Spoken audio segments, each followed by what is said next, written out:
থাম্বনেলে আপনি যেটা দেখেছেন একদম ঠিকই দেখেছেন। আপনার ঘন ঘন পেচ্ছাব হয়, আপনি ধরে রাখতে পারছেন না, পেচ্ছাবের গতি খুব, তাই আপনার জন্য আজকের ভিডিওটি। আসসালামু আলাইকুম ওয়া রাহমাতুল্লাহি ওয়া বারাকাতুহু। সম্মানিত ভিউয়ার্স, সকলে কেমন আছেন? আশা করি সকলে সুস্থ আছেন এবং সপরিবারে ভালো আছেন, এই দোয়া কামনা করি আল্লাহ রাব্বুল আলামিনের দরবারে। কিছু কিছু মানুষকে দেখা যায়, কিছু কিছু বয়স্ক মানুষদেরকে বিশেষ করে দেখা যায় যে যেনারা পেচ্ছাব ধরে রাখতে পারছেন না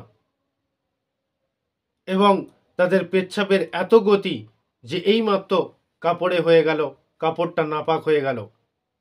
আর যদি আপনার কাপড় নাপাক হয়ে যায় তাহলে আপনার কোনো ইবাদত করতে পারবেন না, আপনার নামাজের ডিস্টার্ব হবে, নামাজ পড়তে পারবেন না। তো যদি আপনার মধ্যে এই বিমারিটা থাকে, আজকে আমি 3টে পয়েন্ট বলবো। এই 3টি পয়েন্ট যদি আপনি পালন করতে পারেন তাহলে অবশ্যই আপনার এই ঘন ঘন পেচ্ছাব থেকে আপনি মুক্তি পাবেন ইনশাআল্লাহ। তো সম্মানিত ভিউয়ার্স, আজকের ভিডিওতে যদি আপনাকে এতটুকু ভালো লেগে থাকে তাহলে আমার জন্য একটা লাইক করবেন।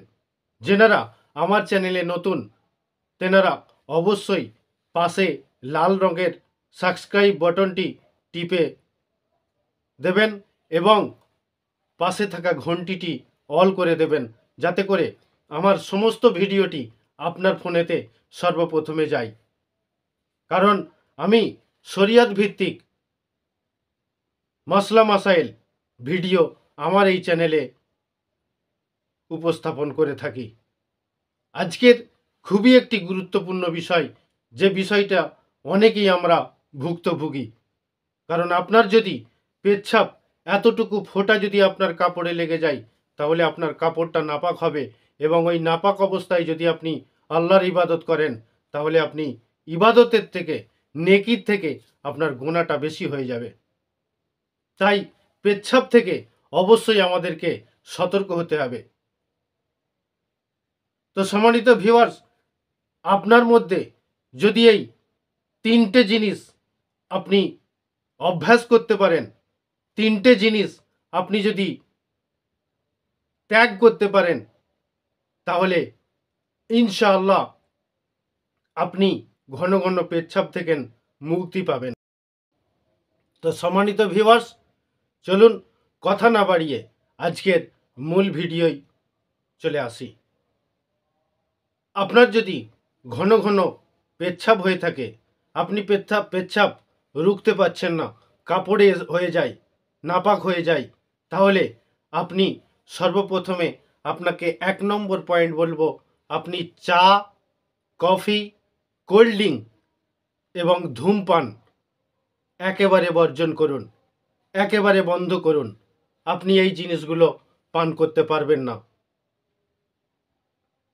আপনি এই 4টে জিনিস বর্জন করুন, বন্ধ করে দিন।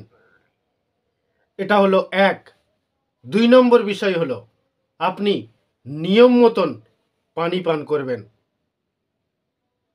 আল্লাহ রাব্বুল আলামিন প্রত্যেকটা মানুষের এক একটা তৃষ্ণা, পিপাসা তার ভাগ করা আছে। আপনার পিপাসা কতটুকু সেটা আপনিই জানেন। এটা আল্লাহর তরফ থেকে কুদরতি হিসাবে আপনাকে আপনার তৃষ্ণা, আপনার পিপাসা দেয়া হয়েছে। আমার পিপাসা, আমার কতটুকু পিয়াস লাগবে, আমার কতটুকু পিপাসা লাগবে, এটা আমার জন্য যথেষ্ট, আমিই বুঝতে পারি। তা আপনি নিয়ম মতন পানি পান করবেন। অনেক মানুষকে দেখা যায় ডেলি 5 লিটার পানি খেতে বলা হয়েছে স্বাস্থ্য দপ্তর থেকে, স্বাস্থ্য সচেতন দপ্তর থেকে পানি পান করতে বলা হয়েছে। আপনি সকালবেলায় উঠে 1 জগ পানি ঢক করে খেয়ে নিলেন। এই পানি খাওয়াটা আপনার জন্য নয়। আপনার যতটুকু পিপাসা, চাই 1 গ্লাস হোক, চাই 1 জগ হোক, চাই সামান্য পরিমাণ হোক, অতটুকুই আপনি পান করবেন, এর বেশি পান করতে যাবেন না। আর আজকের 3 নম্বর বিষয়টা আমি যেটা বলবো, এই অভ্যাসটা আপনি করুন, এই ব্যায়ামটা আপনি করুন, তাহলে অবশ্যই আপনি ঘন ঘন পেচ্ছাব থেকে সাকসেস পাবেন। এই 3 নম্বর বিষয়টি হলো, ধরুন আপনাকে খুব জোরে পেচ্ছাব লেগেছে, আপনি চলে গেলেন বাথরুমে, আপনি চলে গেলেন ওয়াশরুমে, সেখানে গিয়ে দেখলেন কোনো মানুষ বাথরুমে আছে, কোনো একটা মানুষ বাথরুমে আছে, তাহলে আপনাকে কি করতে হবে? অপেক্ষা করতে হবে।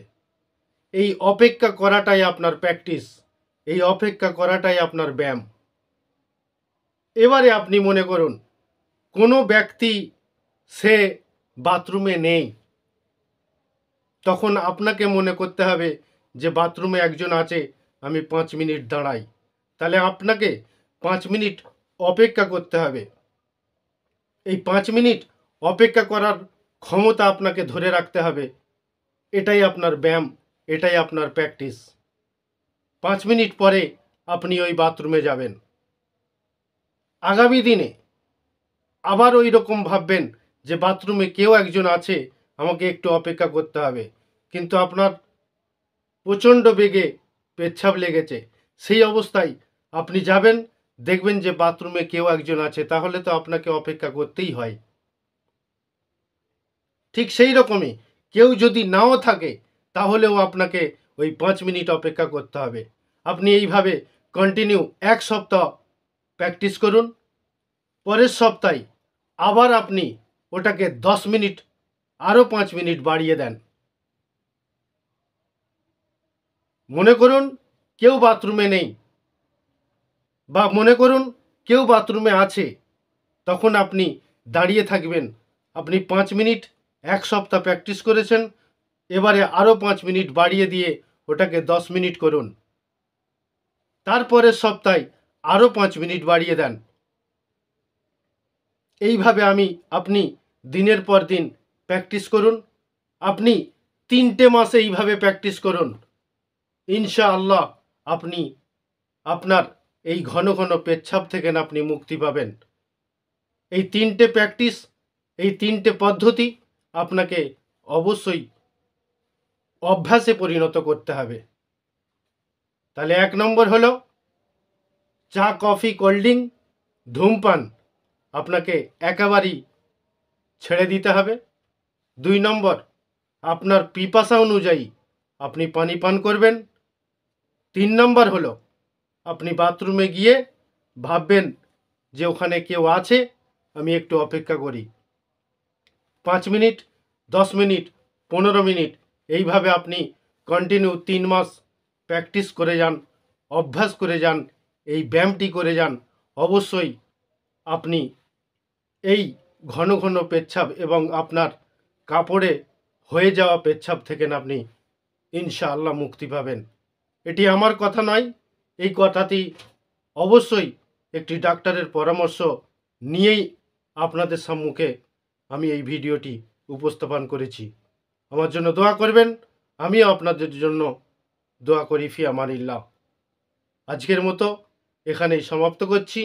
যদি আপনার এই ভিডিওটি এতটুকু ভালো লেগে থাকে, তাহলে অবশ্যই একটি লাইক করবেন, কমেন্ট করবেন, এবং ভিডিওটি ভালো লাগলে অবশ্যই আপনার বন্ধুবান্ধবদের হোয়াটসঅ্যাপে শেয়ার করে অপরকেও জানিয়ে দেবেন। তো আজকের মতো এখানেই সমাপ্ত। আসসালামু আলাইকুম ওয়া রাহমাতুল্লাহি ওয়া বারাকাতুহু।